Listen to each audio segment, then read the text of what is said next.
तो ये हमारे आफ्ताब भाई बैठे हैं, तो ये सब सुने। हमन है इश्क मस्ताना, ये एक हमारे यहाँ एक टर्म है, खैराज अकीदत कहते हैं। जब आप अपने सीनियर्स को सैल्यूट करते हैं अपनी किसी पोयम से, तो उसको खैराज अकीदत कहा जाता है।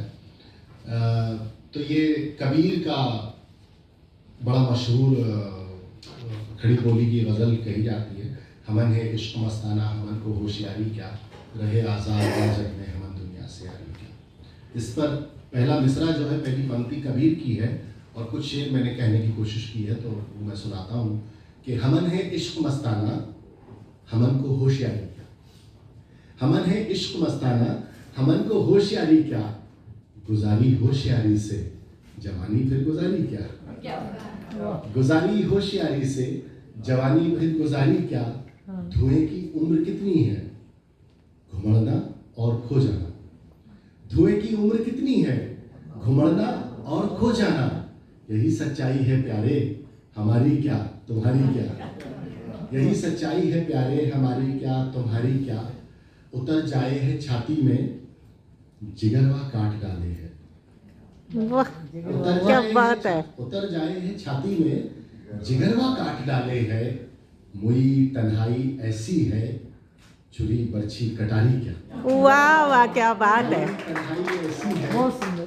छुरी बर्छी कटारी क्या। और ये गज़ल कहते कहते पिता का स्मरण हो आया।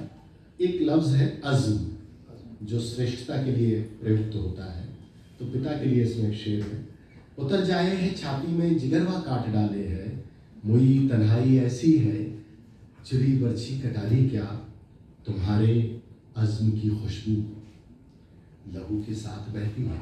वाह वाह तुम्हारे अज़्म की खुशबू लहू के साथ बहती है। अना ईगो, अना ये खानदानी है, उतर जाए खुमारी क्या। वाह वाह क्या बात है, क्या बात है। तुम्हारे अज़्म की खुशबू लहू के साथ बहती है, अना ये खानदानी है, उतर जाए खुमारी क्या। और यहाँ जितने रचनाकार बैठे हैं उनकी तरफ से ये पंक्तियाँ, हमन कबीरा की जूती हैं, उन्हीं के कर्जदारी। अभी जो बात हो रही थी सीनियर्स की, हमन कबीरा की जूती हैं, उन्हीं के कर्जदारी हैं, चुकाए से जो चुक जाए वो कर्जा क्या उधारी क्या। वाह क्या। हमारे पतिदेव यहाँ आए हुए हैं, तो मैं पढ़ देता हूँ। एक पोएम है, सखी पिया को जो मैं न देखूं। अभी वैसे आपने थोड़ी सी वो सुनी भी थी, इसमें फिल्म में है, वो उस्ताद राशिद खान साहब ने और रेखा भारद्वाज जी ने उसे गाया है। मिसरा जो है वो हज़रत अमीर खुसरो का है। जैसा मैंने बताया कि सखी पिया को जो मैं न देखूं तो कैसे काटूं अंधेरी रतियाँ, तो इसके एक दो शेर में सुना देता हूँ, पूरी गज़ल तो बहुत बड़ी है। सखी पिया को जो मैं न देखूं तो कैसे काटूं अंधेरी रतियाँ, कि जिनमें उनकी ही रोशनी हो कहीं से ला दो मुझे वो अखियाँ। कि जिनमें उनकी ही रोशनी हो कहीं से ला दो मुझे वो अखियाँ। दिलों की बातें दिलों के अंदर ज़रा सी जिद से दबी हुई। दिलों की बातें दिलों के अंदर ज़रा सी जिद से दबी हुई हैं। वो सुनना चाहे ज़ुबान से सब कुछ, मैं करना चाहूँ नज़र से बतियाँ। वो सुनना चाहे ज़ुबान से सब कुछ, मैं करना चाहूँ नज़र से बतियाँ। ये इश्क क्या है, ये इश्क क्या है, ये इश्क क्या है, ये इश्क क्या है। ये इश्क क्या है, ये इश्क क्या है, ये इश्क क्या है, ये इश्क क्या है। सुलगती सांसें, तरसती आंखें, मचलती रूहें, धड़कती छतियाँ। और इसमें मीरा का दर्शन और ये दो शेर आखिरी, कि मैं कैसे मानूं बरसते नैनों कि तुमने देखा है पी को आते। मैं कैसे मानूं बरसते नैनों कि तुमने देखा है पी को आते। न काग बोले, न मोर नाचे, न कूकी कोयल, न चटकी कली। अच्छा शेर था इसको लेकिन इस अच्छा, ये भी मुझे पता चला आज पहली बार कि पढ़ने को गाना भी कहते हैं। हाँ, सखी पिया को जो मैं न देखूं तो कैसे काटूं अंधेरी रतियां, कि जिनमें उनकी ही रोशनी हो कहीं से ला दो मुझे वो अखियां। ये इश्क क्या है, ये इश्क क्या है, ये इश्क क्या है, ये इश्क क्या है। सुलगती सांसें, तरसती आंखें, मचलती रूहें, धड़कती छतियाँ। मैं कैसे मानूं हमारी मुश्किल ये है कि हमारा कैसेट शुरू से लगता है, इसलिए हम एक शेर पढ़ नहीं सकते। मैं कैसे मानूं बरसते नैनों कि तुमने देखा है पी को आते, मैं कैसे मानूं बरसते नैनों कि तुमने देखा है पी को आते। न काग बोले, न मोर नाचे, न कूकी कोयल, न चटकी कली, सखी पिया को जो मैंने देखी तो कैसे कहा। तांडवी गलत जुलम जो शिव तांडव का जो लय है, और अभी मैं दीपा जी से दिन में बता भी रहा था, वो इस चर्चा में रह गया। एक बहुत विचित्र किस्म का एक वाकया भी हुआ उसके दौरान। मैं लिख रहा था, उसका 13वां या 14वां श्लोक है, प्रचंड तांडव प्रभा स्वयं विलीन देखकर। तो उसमें हुआ ये, मैं बता रहा हूँ कि कैसे हुआ। तो उसमें पंक्ति आई कि प्रचंड तांडव प्रभा स्वयं विलीन देखकर। अब मुझे विलीन का काफिया नहीं मिल रहा, लीन में लेना नहीं चाहता था। एक लफ्ज था, एक शब्द था प्रलीन, जो मैंने मेरे मस्तिष्क में गढ़ा। मैं ऐसा मानता हूँ, ऐसी मेरी खुशफहमी थी उस वक्त कि मुझे लगा कि मैं इसे गढ़ रहा हूँ, कि चलो अभी रख लेते हैं ताकि जो राइटर ब्लॉक है वो ना आए और मैं आगे बढ़ जाऊँ फ्लॉलेस तरीके से। तो मैंने वो पंक्ति लिख दी, और वो शब्द मुझे नहीं पता था कि उसके अर्थ क्या है। प्रचंड तांडव प्रभा स्वयं विलीन देख कर, कि नृत्य देवता को नृत्य में प्रलीन देख कर, मृदंग मुग्ध भावना से कह उठा शिव शिव। जब मैंने विद्वानों से, आप जैसे विद्वानों से जब परामर्श किया, और दिलचस्प ये कि जब शिव तांडव मैंने पूरा लिख लिया और आशु भैया को इसको पढ़ना था, उसके पहले मैं इसको इस्लाह के लिए एक ऐसी शख्सियत के पास लेकर गया जो पूरी दुनिया में एथिस्ट के नाम से मशहूर है, जावेद अख्तर साहब। उन्होंने इसका इस्लाह किया, तो मैं उनको लेकर गया, तो उन्होंने कहा तुम मुझे मेरी दुनिया में। तो खैर, तो ये लफ्ज़ जो था, ये प्रलीन शब्द, इसका अर्थ मुझे नहीं पता था, लेकिन जब मैंने इसे लिखा और लोगों से पूछा तो पता ये चला कि जो शब्द मैंने प्रयोग किया है वहाँ वही शब्द आएगा। तो मुझे लगा कि ये मेरा काम नहीं है, ये आशुतोष के माध्यम से आशुतोष अपना काम करवा रहे हैं। तो मेरा सौभाग्य था, मैं जिस दिन पूरा कंप्लीट हुआ उसके मैं वही था। दूसरा एक प्रश्न और था मेरा, ये जो आपका शेयर है जो इनकम टैक्स डिपार्टमेंट के लिए बहुत जोर प्रचलित है। ये सोचना गलत है कि तुम पर नजर नहीं, मसरूफ हम बहुत हैं मगर बेखबर नहीं। एक बार तो मैंने माँ को भी आपके लिए पढ़ते देखा था। ये सोचना गलत है कि तुम पर नजर नहीं, मसरूफ हम बहुत हैं मगर बेखबर नहीं। तो मैं आपसे ये जानना चाहूंगी कि आपकी राय में साहित्यिक पुरस्कार और मान्यता साहित्य के विविध आवाजों और दृष्टिकोणों को प्रदर्शित करने में कैसे मदद करती है?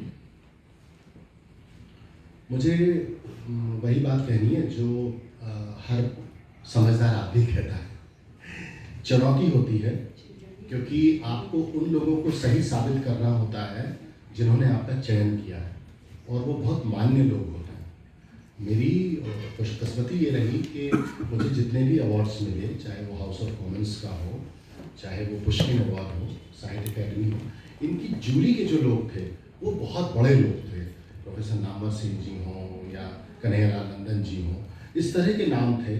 और जब भी ये लोग कभी मेरा चयन करते थे किसी भी सम्मान में, तो मुझे खुशी तो होती ही थी, साथ साथ मुझे ये एहसास होता था कि मुझे इनको गलत नहीं साबित होने देना है, क्योंकि इनकी एक यात्रा है, जिस यात्रा का प्रसाद इन्होंने मुझे दिया है, तो इनकी जो क्रेडिबिलिटी है वो कहीं कम ना हो। तो मुझे हमेशा यही लगता है कि जब कोई अवार्ड मिलता है तो लगता है कि जिस व्यक्ति ने दिया है उसके भरोसे को ठेस ना पहुँचे।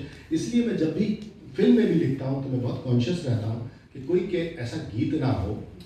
एक छोटा सा वाकया मैं आपको बताता हूँ, बहुत ऑथेंटिकली बता सकता हूँ। एक फिल्म थी जिसको नेशनल अवार्ड मिला था, can't take this shit anymore, उसको हैदर के साथ नेशनल अवार्ड मिला था। उसको मैंने थीम सॉन्ग लिखा था। तो उसके जो निर्देशक हैं वो पत्रकार हैं बड़े, और उन्होंने मुझसे एक फिल्म के लिए गाना लिखवाया। तो वो गाना, उस वक्त मैं जावेद अख्तर साहब के साथ अमेरिका में था, और मैंने उनकी ब्रीफिंग पे वो गाना लिख दिया। वो गाना जब ब्रीफिंग के अकॉर्डिंग लिख कर आया मेरे सामने, और कैलाश खेर जी ने उसका स्क्रैच भी गा दिया, वो गाना जब मैंने सुना तो मुझे लगा कि नहीं, ये गाना जो है बिलो द बेल्ट लिखा गया है। तो मतलब मैं बहुत ही जिम्मेदारी से बात कह रहा हूँ। मैंने उनको वहाँ से फ़ोन किया, मैंने कहा देखिए वो गाने का क्या हुआ, तो वो बोले कि हाँ वो गाना तो बहुत अच्छा है, सिचुएशन पे जा रहा है और बढ़िया लिखा तुमने, अच्छा बन रहा है। तो मैंने कहा ठीक है, आपको ज़रूरी है वो गाना? तो बोले कि हाँ वो ज़रूरी है। तो मैंने कहा कि ठीक है, फिर आप वो गाना रख लीजिए, उसमें लिरिसिस्ट से मेरा नाम हटा दीजिए।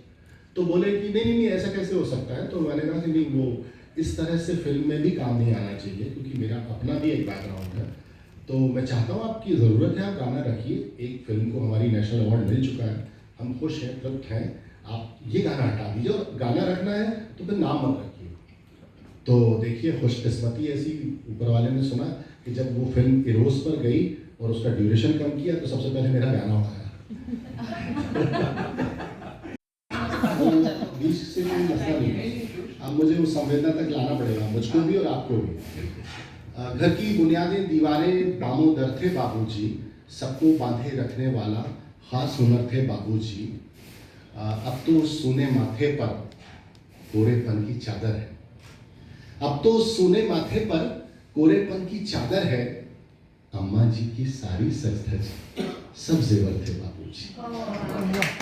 बहुत सुंदर। अम्मा जी की सारी सज धज सब जेवर थे बाबूजी। भीतर से खालिस जज्बाती और ऊपर से ठेठ पिता। वो जो मैंने आपसे बात की थी ना, सावने से लाल पीला वाला। भीतर से खालिस जज्बाती और ऊपर से ठेठ पिता।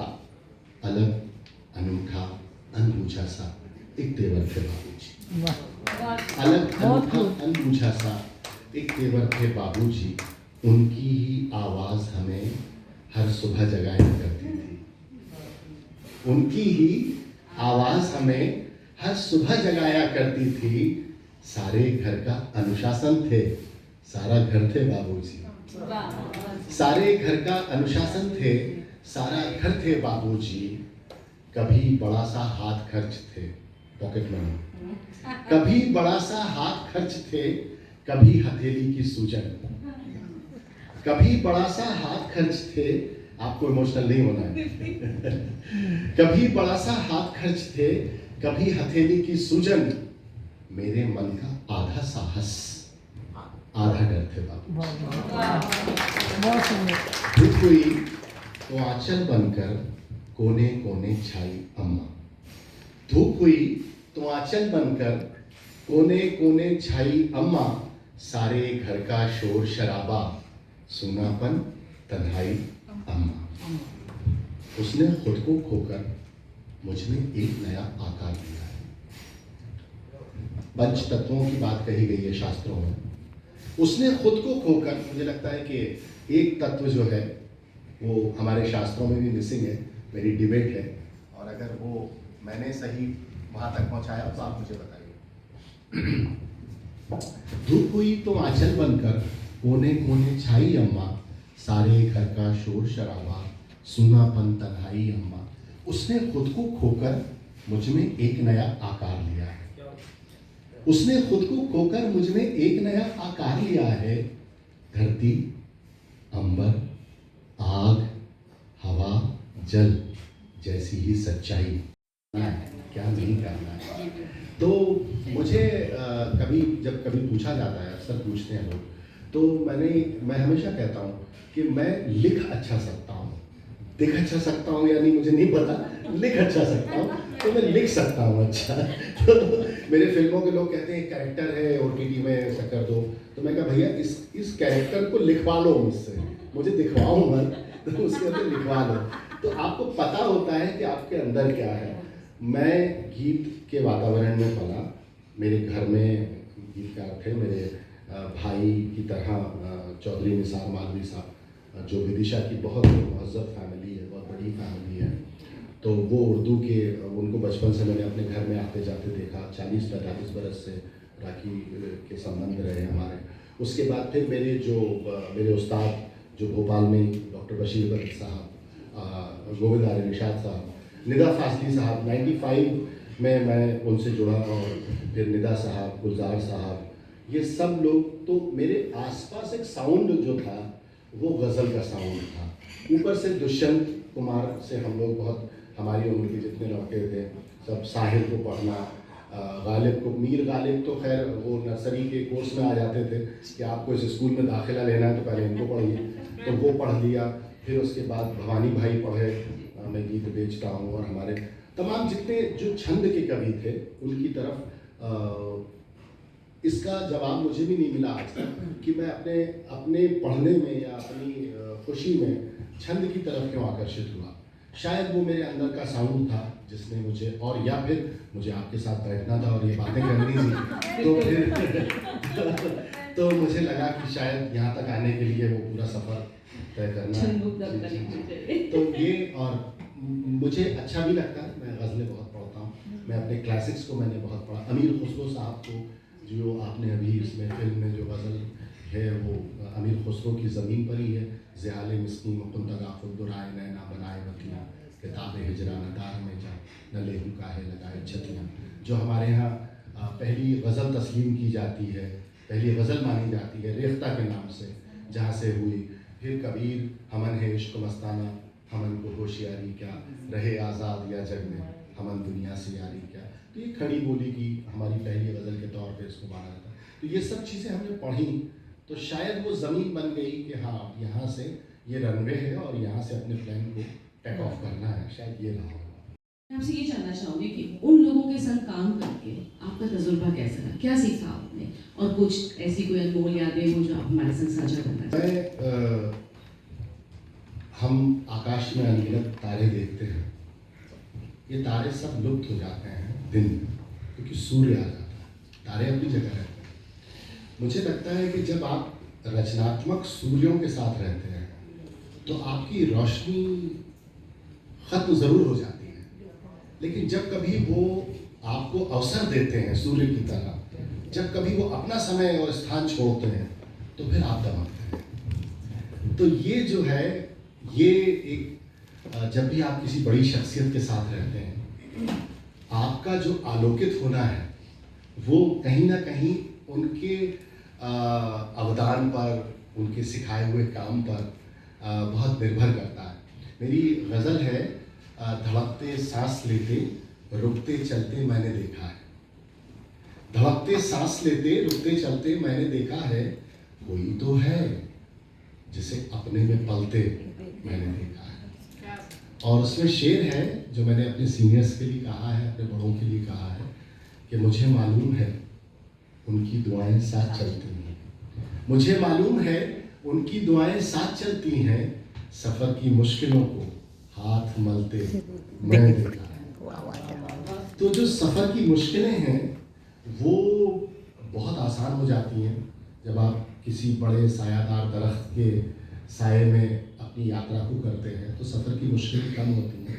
मैंने अपने सीनियर्स से बहुत सीखा, अपने जिन लोगों के साथ मैंने काम किया अलग अलग तरह से। कोविड के समय रहमान सर के साथ की प्रेजेंट की हुई फिल्म जिसका माँ वाला गाना है, तो मतलब पहली बार जाना जीवन में कि बिना मिले भी गाना लिख सकते हैं, तो ऑनलाइन कैसे लिखते हैं, तो सब लोग स्क्रीन पर आ रहे हैं, शिवमणि आ रहे हैं, उनकी पत्नी ने गाया है ये रूरा शिवमणि, वो आ रही हैं, रहमान सर आ रहे हैं, हम लोग चैट कर रहे हैं, बात कर रहे हैं, और ऐसे बड़े लोगों से हमेशा कुछ ना कुछ सीख के निकलते हैं।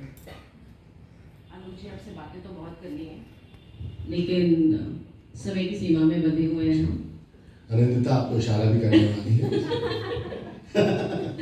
ठीक है। तो इस सत्र का हम समापन करेंगे, और इस यादगार शाम के लिए और हमसे बातचीत करने के लिए आपका बहुत बहुत शुक्रिया। आपका भी बहुत शुक्रिया, और प्रभात प्रकाश फाउंडेशन का, एहसास न्यूज़ का। बीच से कोई मसला नहीं है, अब मुझे उस संवेदना तक लाना पड़ेगा, मुझको भी और आपको भी। घर की बुनियादें दीवारें बामों दर थे बाबूजी, सबको बांधे रखने वाला खास हुनर थे बाबूजी। अब तो सूने माथे पर कोरेपन की चादर है, अब तो सूने माथे पर कोरेपन की चादर है, अम्मा जी की सारी सज धज सब जेवर थे बाबूजी। बहुत सुंदर। अम्मा जी की सारी सज धज सब जेवर थे बाबूजी, भीतर से खालिस जज्बाती और ऊपर से ठेठ पिता। वो जो मैंने आपसे बात की थी ना, सावने से लाल पीला वाला, भीतर से खालिस जज्बाती और ऊपर से ठेठ पिता, अलग, अनूठा, अनबूझा सा एक तेवर थे बाबूजी। वाह अलग, बहुत अनूठा, खूब। अनबूझा सा एक तेवर थे बाबूजी। उनकी ही आवाज़ हमें हर सुबह जगाया करती थी। उनकी ही आवाज़ हमें हर सुबह जगाया करती थी। सारे घर का अनुशासन थे, सारा घर थे बाबूजी। सारे घर का अनुशासन थे, सारा घर थे बाबूजी। कभी बड़ा सा हाथ खर्च थे, पॉकेट मनी। कभी बड़ा सा हाथ खर्च थे, कभी हथेली की सूजन। कभी बड़ा सा हाथ खर्च थे, आपको इमोशनल नहीं होना है। कभी बड़ा सा हाथ खर्च थे, कभी हथेली की सूजन। मेरे मन का आधा साहस, आधा डर थे बाबू। बहुत सुंदर। धूप हुई तो आंचल बनकर कोने कोने छाई अम्मा। धूप हुई तो आंचल बनकर कोने कोने छाई अम्मा। सारे घर का शोर शराबा, सूनापन, तन्हाई अम्मा। उसने खुद को खोकर मुझ में एक नया आकार दिया है। पंच तत्वों की बात कही गई है शास्त्रों में। उसने खुद को खोकर, मुझे लगता है कि एक तत्व जो है वो हमारे शास्त्रों में भी मिसिंग है, मेरी डिबेट है, और अगर वो मैंने सही वहाँ तक पहुँचाया तो आप मुझे बताइए। धूप हुई तो आंचल बनकर कोने कोने छाई अम्मा। सारे घर का शोर शराबा, सूनापन, तन्हाई अम्मा।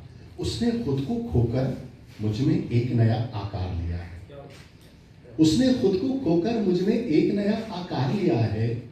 धरती, अंबर, आग, हवा, जल जैसी ही सच्चाई अम्मा। धरती, अंबर, आग, हवा, जल जैसी ही सच्चाई अम्मा।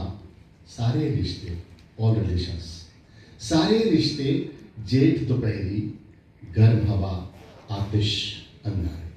सही बात। सारे रिश्ते जेठ दोपहरी, गर्म हवा, आतिश, अंगारे। झरना, दरिया, झील, समंदर, भीनी सी पुरवाई अम्मा। और ये दो मेरी पहचान के शेर कि घर में जीने रिश्ते मैंने लाखों बार उधड़ते देखे। घर में जीने रिश्ते मैंने लाखों बार उधड़ते देखे। चुपके चुपके कर देती है जाने कब तुरपाई अम्मा। चुपके चुपके कर देती है जाने कब तुरपाई अम्मा।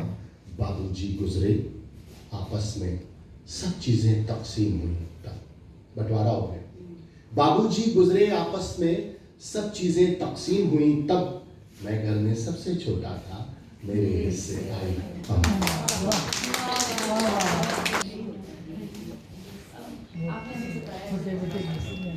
माहौल था और बड़े बड़े जो नाम थे वो भी वही नई तरह की कविता लिख रहे थे, और जो नए लोग आ रहे थे वे भी नई तरीके की कविता लिख रहे थे। चारों तरफ एक फिजा बनी हुई थी कि नई कविता या छंद मुक्त कविता की तरफ लोग बढ़ रहे थे। उस समय में आपने गज़ल में अपनी बात कहना, अपने विचार कहना और गज़ल ही लिखना, ये आपने कैसे सोचा? देखिए, मैंने आपसे पिछले सवाल में भी कहा था कि एक माहौल था प्रगतिशील लेखकों का, एक बहुत बड़ी पूरी की पूरी एक वो थी, फिजा थी। लेकिन मेरे घर में गीत थे। मेरी माँ उर्दू बहुत अच्छी जानती थी, पिता बहुत अच्छे ज़ौक़ के थे। वो अलग मसला है कि पिता की प्रायोरिटीज़ अलग होती हैं, लेकिन मुझे लगा कि ये इकलौता ऐसा शिल्प सुखन है, ऐसी काव्य विधा है जो बहुत गहराई से रीच करती है। और हमेशा मेरा ये मानना है कि आपके अंदर एक नाद होता है। वो हम सोशली अवेयर रहते हैं। उस वक्त कॉलेज के दिनों में लौटे किसके लिए अवेयर रहते हैं सबको पता है। तो हमने जब कहीं कहीं ऐसा सुना कि भाई क्या करोगे, क्या नहीं करोगे, कैसे करोगे, तो उसके जवाब में ये मतलब हुआ था कि जब भी तकदीर का हल्का सा इशारा होगा, ये पहली गज़ल थी। जब भी तकदीर का हल्का सा इशारा होगा, आसमां पर कहीं मेरा भी सितारा होगा। जब भी तकदीर का हल्का सा इशारा होगा, आसमां पर कहीं मेरा भी सितारा होगा। दुश्मनी नींद से करके मैं बहुत डरता हूँ, दुश्मनी नींद से करके मैं बहुत डरता हूँ, अब कहाँ पर मेरे ख्वाबों का गुजारा होगा। मैंने पलकों को चमकते हुए देखा है, मैंने पलकों को चमकते हुए देखा है अभी, आज आंखों में कोई ख्वाब तुम्हारा होगा। वाह क्या जब बात। भी तकदीर का हल्का सा इशारा होगा, आसमां पर कहीं मेरा भी सितारा होगा। आपका एक कहानी संग्रह भी आया था और उन्होंने न सिर्फ आपकी कहानियों को सराहा, आपकी भाषा को सराहा, बल्कि राजकमल प्रकाशन से उसे प्रकाशित करने को भी कहा, उसकी भूमिका भी लिखी। तो इतना सब प्रोत्साहन जब आपको कहानियों के क्षेत्र में मिल रहा था, तो आपने और कहानियां क्यों नहीं लिखी? सिर्फ गजल की तरफ क्यों रुझान रहा आपका? और मैं 2003 में टेलीविज़न जर्नलिज्म में आ गया था, दिल्ली शिफ्ट हो गया था। और टेलीविज़न में ये होता है कि कहानी ख़ास तौर से एक बहुत ख़ास चित्त और चिंतन मांगती है, उसके लिए आपको एक बहुत बड़े स्पेस की ज़रूरत पड़ती है। गज़ल के साथ एक खसूसियत ये है, गज़ल के साथ एक ख़ासियत ये है कि एक मतला जो है या एक मुखड़ा, हमें कल एक असाइनमेंट मिला, एक सॉन्ग लिखना था, तो उसका मुखड़ा जो है वो कलकत्ते में हुआ है, अंतरा कल लखनऊ में होगा और शायद दिल्ली पहुंचते पहुंचते गीत पूरा हो जाएगा। तो कहानी के साथ आप ऐसा नहीं कर सकते। कहानी एक बहुत ही गहरा चिंतन मांगती है, एक सिटिंग मांगती है, जो टेलीविज़न के जर्नलिज्म में या मसरूफ़ तरीन आपका कोई पेशा हो। ये मेरी खुशकिस्मती है कि मेरा पेशा जो है वो मेरा पैशन रहा और मेरा जो पैशन है वो बाद में मेरा पेशा बन गया।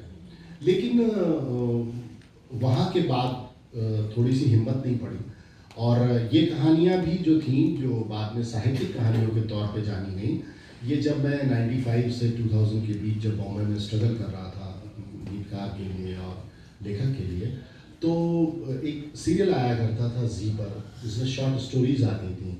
तो हंसल मेहता जो बहुत जाने माने निर्देशक हैं, वो स्टोरीज लिखो तो तुम्हें कुछ पैसे मिलेंगे। तो मतलब मेरे संघर्ष में वो सब नहीं रहा कि वो बांद्रा के स्टेशन पे सो रहा हूँ, वड़ा पाव खा रहा हूँ, वो सब नहीं था मेरे संघर्ष में। मेरे संघर्ष में लेखक थे। मैं गुलजार साहब के यहाँ जाता था कंटिन्यू, मैं जगजीत जी के यहाँ जाता था और मैं ठीक रहता था। तो मेरे पास वैसी कोई कहानी है नहीं कि मतलब मैं कहीं प्लेटफॉर्म से सोता था वगैरह वगैरह। लेकिन हाँ, ये है कि मैं फिल्म प्रोड्यूसर्स के चक्कर नहीं लगाता था। मैं अपने आप को इन्हांस करने के लिए, अपने आप को सिखाने के लिए मैं ऐसे लोगों से के पास जाता था जिनसे मुझे काम ना मिले, लेकिन जिनसे मुझे नाम मिले। कोई काम ऐसा हो जो मुझे सिखाए। तो हंसल मेहता मुझे बताते थे कि कहानी लिख दो, ये कहानी। फिर वो 5-7 कहानियाँ हुई और जब मैं दिल्ली आया और जब गज़ल संग्रह ये आमीन बहुत लोकप्रिय हो गया और इस पर प्रोफेसर नामवर सिंह जी ने 2-3 अवार्ड्स की जूरी में थे वो मिले मुझे। तो उन्होंने ये कहानियाँ पढ़ी और कहानियाँ पढ़ के उन्होंने कहा कि इसके कंटेंट बहुत अच्छे हैं, थॉट्स बहुत अच्छे हैं, तुम इनको फिर से लिखो। तो ये कहानियाँ मैंने वो जब टीवी के हिसाब से लिखी थी, फिर इसके बाद ये मैंने साहित्यिक उससे लिखी और ये 11 कहानियाँ थी, जिसमें से 4 कहानियाँ उन्होंने कम कर दी और ये 7 कहानियाँ, ये भी अब टाइमलाइन से आ रही है, ये राजकमल से आई थी किताब और उन्हीं की पहल, मार्गदर्शन और प्रोत्साहन के बाद ये विभिन्न पत्र पत्रिकाओं में छपी और बाद में फिर 2012 में जोहानिसबर्ग में हम लोग गए हुए थे हिंदी साहित्य सम्मेलन में। तो वहाँ चित्रा जी ने इसको और उदय प्रकाश जी ने इसका लोकार्पण किया था। उसके बाद इसके 2-3 एडिशंस आ गए हैं। तो वो कारण रहा कि मैं कहानी, हाँ लेकिन अब मैं फिल्में लिखता हूँ, संवाद लिखता हूँ, लाइट एंड साउंड के जो बड़े बड़े प्रोजेक्ट्स होते हैं। तो गद्य लेखन से कतराया नहीं हूँ, लेकिन वो प्रोफेशन का हिस्सा हो गया, तो जितना वो काम मिलता है ना ज़रूर। एक विचार है कि जो शिव तांडव है संस्कृत में रावण द्वारा विरचित है, जटाटवी गलज्ज्वल प्रवाह गले वलम लांबिका भुजंग तुंग वालिका, इसको तुम हिंदी में कर दो तो सुनने के बाद करीब 15-20 सेकंड, मेरा भी सलाम कह दीजिएगा। हाँ फिर सुनने के बाद करीब 15-20 सेकंड जो है वो मेरी सांस रुक गई।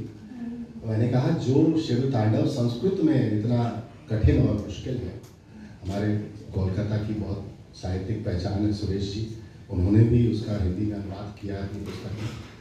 तो मुझे बड़ा डर लगा कि इसको कैसे हम करेंगे। करीब 15 रोज़ बाद उनका फिर फ़ोन आया और उन्होंने कहा कि हो गया। तो मेरे मुंह से निकल गया जी हाँ हो गया, और हुआ कुछ नहीं था। मुझे बड़ा डर लगा। मैंने कहा एक तो आशुतोष का आदेश, ऊपर से आशुतोष का कार्य, और आलोक जो है अपनी आलोकित अवस्था में रहते हुए ये कह रहे हैं कि हो गया। तो मैं डर गया और उस रात फिर मैंने बहुत प्रार्थना रूप से संकल्प लिया कि आज ये मैं करके उठूँगा, और फिर इस तरह ये हुआ। तो अगर आपने आदेश किया है तो मैं इसके कुछ श्लोक आपको सुनाता हूँ। वो यूँ है कि जटाओं से है जिनके जल प्रवाह मात गंग का, जटाओं से है जिनके जल प्रवाह मात गंग का, गले में जिनके सज रहा है हार विश्व भुजंग का, डमट डमट डमट डमरू कह रहा शिव शिवम, तरल अनल गगन पवन धरा शिव शिवम। वे नंदनी के वंदनी, वे नंदनी, हाँ वो समझ गई कि वालों को क्या चाहिए। वे नंदनी के वंदनीय नंदनी स्वरूप हैं, वे नंदनी के वंदनीय नंदनी स्वरूप हैं, वे तीन लोक के पिता स्वरूप एक रूप हैं। कृपालु ऐसे हैं कि चित्त जब रहा शिव शिवम, तरल अनल गगन पवन धरा धरा शिव शिवम। अब शिव क्या है? ये तो श्लोक 17 जो है वो भावानुवाद हो गए और बहुत महादेव की ही कृपा रही कि ये बहुत पसंद भी किए गए। शिव क्या है? वे शेष हैं। ये शिव तांडव नहीं है, ये हम दोनों भाइयों के विचार थे। हमारी दृष्टि में, हम सब की दृष्टि में शिव क्या है? वे शेष हैं, अशेष हैं, प्रशेष हैं, विशेष हैं। वे शेष हैं, अशेष हैं, प्रशेष हैं, विशेष हैं। जो उनको जैसा धार ले वे उसके जैसा भेष है। और मिला। अब इस गंगा जमुनी संस्कृति का आपको क्या लगता है भविष्य हमारे देश में?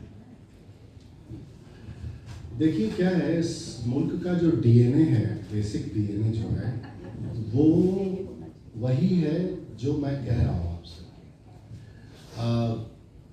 हमारे देश में, हमारे इस मुल्क की इस मिट्टी में वही सब कुछ है जो अब तक होता रहा है, अब तक रहा है, जो इस मुल्क की खूबसूरती है। मैं आपसे इस पर एक पूरी की पूरी चर्चा लंबी कर सकता हूँ, वक्त की पाबंदी है। लेकिन जो मैंने बातें की, मुझे सुनने के लिए यहाँ मेरे भाई आफ्ताब भी आए हैं, जमील साहब भी हैं। मैं यहाँ कलकत्ता 15 साल से आता रहा हूँ और बड़े हिंदी उर्दू के मुशायरों में और बड़े मुशायरों में आया हूँ जो कौमी एकता मंच से हुए हैं, और हम लोगों ने ये अलग यहाँ भी जगह के रखी है। लेकिन कोई भी चीज़ जो है वो बहुत देर तक रहती नहीं है। अगर आप इस मुल्क के या इस सोसाइटी के फैब्रिक को तोड़ेंगे या उसको आगे पीछे करेंगे तो वो चीज़ें सस्टेन करेंगी, रुकेंगी नहीं, क्योंकि ये मिट्टी एक्सेप्ट ही नहीं करती वो चीज़। तो वो जावेद साहब की बड़ी अच्छी नज़्म है कि जिन्होंने बाग एक रंगी बनाने चाहे उनको ज़रा देखो कि वो कितने परेशान हैं, कितने दिक्कत में हैं।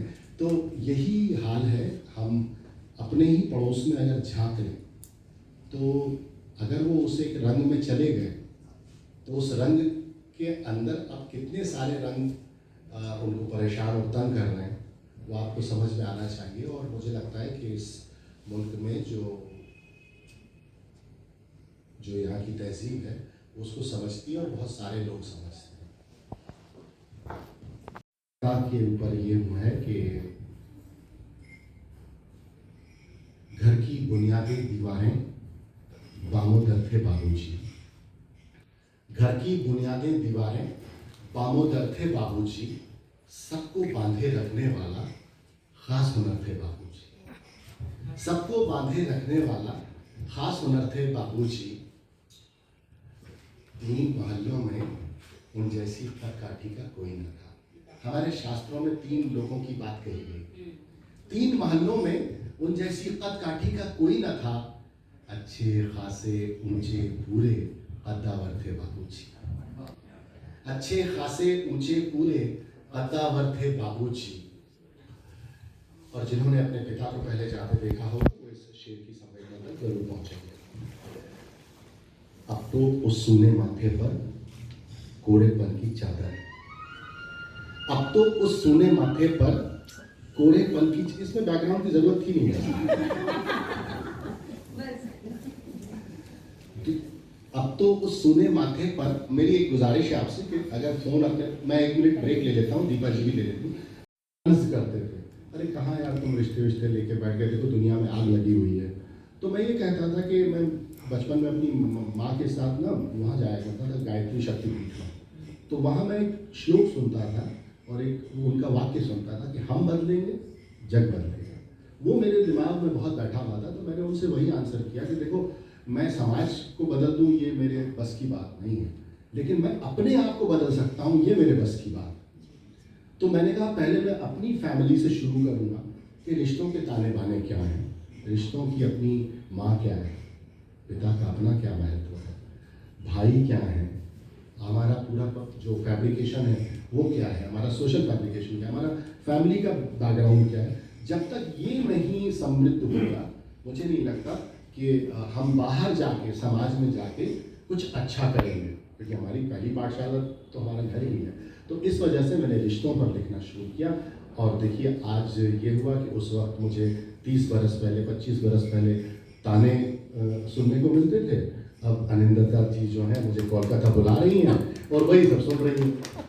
तो बहुत बहुत शुक्रिया आपका कि इस यात्रा का ये कारण है। तो अभी आपने रिश्तों की बात की, आपकी बहुत खूबसूरत गजलें हैं अम्मा और बाबूजी के ऊपर जी, तो हम चाहेंगे कि आप सुनाएं। जी। सुनकर देखो, सुनकर देखो, सुनकर देखो जी।